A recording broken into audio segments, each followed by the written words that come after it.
Çünkü sen il ərzində hamıya pislik eləyirsən. Elədim. Özünü yaxşı aparmırsan. Elədim. Əgər sən də yaxşılıq eləsən, səni də çağırarlar. Düzdür.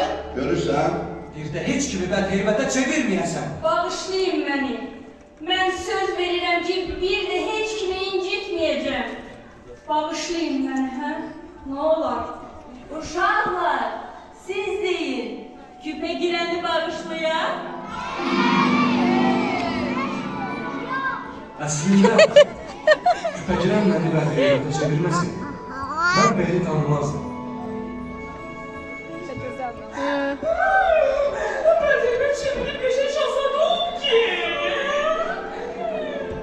Siz onu beni demirsiniz bakın.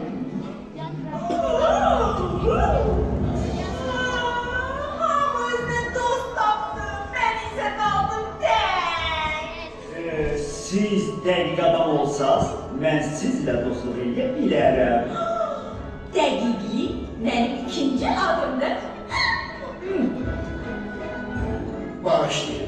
Sizi rəqsə dəvət etmiyorlar. Elbette olar. Çoktandır rəqs eləmirdim.